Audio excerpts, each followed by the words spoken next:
кеп турсун.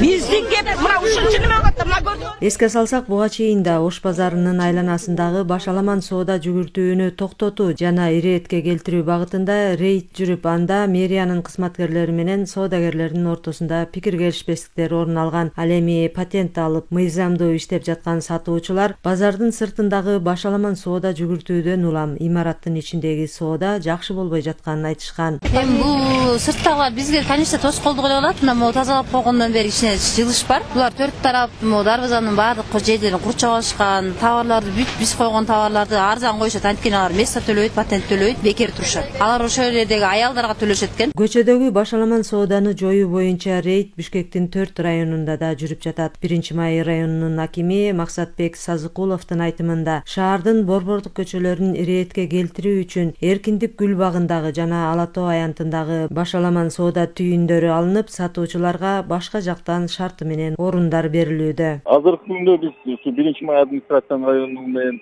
милиция кызматкерлери менен бирге ошо тикин торговляларды жоюп атабыз. Эркиндик бульварында жана биздин Ала Тоо аянтыбызда мунун баардыгы Ош базар болуп кеткен да, ачык эле. Анан азыркы күндө биздин ошо сатуучуларга башка орун бердик. Дубовый паркта жана Курманжанда сатабыздын эстелигинин артындагы чоң территориябыз бар. Ошол жерге барып жайгашып, өзүнүн иш мезгилин алып бара берсе болот. Бирок Ала Тоо аянтында же Эркиндик бульварында андай сатып сатууга эч кандай уруксат берилбейт. Учурда Курманжан Датка паркынын айланасында сатуучулар жана эс алуучулар үчүн ыңгайлуу шарттары менен орундуктар жана жарыктандыруучу жабдуулар коюлуп жатат, дейт Максатбек Сазыкулов. Сатуучуларга кайрылып кетет элем. Бардыңыздар ушу биздин Бишкегибиз, борбордук аянттарыбыз таза болсун деген ниетибизди колдосо керек. Ошон үчүн чакырып кетет элем. Ушу Курманжандыкка артындагы паркка ошол жерге барып жайгашып эле, эч кимдер ал жерден тийбейт. Ошол жерден соода саттыгыңарды жасай берсеңер. Клиенттердин баары буйруса келдик эле болот. Себеби Эркиндикте жоюлду, Ала Тоо аянтына жоюлса, элдин баардыгы сатып алууга ылдый жакка түшөт дагы, ылдый жагынан соода сатып калат.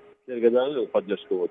Биз тарабынан, администрация тарабынан ушу жериңер бөлүнүштерин да анықталды. Бүгүн 17 чоң прожектор коюлат, ошол жер жап-жарык болот. Буюрса ошол жерден велосипедиңерди ижарага берип, жанагындай батуттарды коюп, же болбосо мороженое сатууга точкаларды коюп берсеңер болот. Ошондой эле күндүн жылышы менен тамак аштын тез бузулуп, жарандардын ага уулануу коркунучу да пайда болот. Кооптулуктун алдын алуу жана калктын саламаттыгын камсыз кылуу багытында да иш-аракеттер көрүлүп жатат. Бишкек шаардык санэпид көзөмөл борборунун бөлүм башчысы Махамат Мурзашев жарандарды көчөдөн тамак аш сатып алуудан алыс болуп, санитардык талаптарга жооп берген жайлардан гана сатып алууну эскертти. Көчөдө жана башаламан соода түйүндөн тамак ашты колдогон кишилерге мен айтат элем кеңешим. Колдо сатылган жана көчөдө сатылган тамак ашты албаганга аракет кылыш керек. Себеби ал жерде эч ким кепилдик бере албайт. Алардын колунда шакест сертификаттары жок. Элементардык эле ошол өздүк гигиенаны сакташпайт, анан медицина кароодон өтүпкөн эмес ошол сатуучуларчы.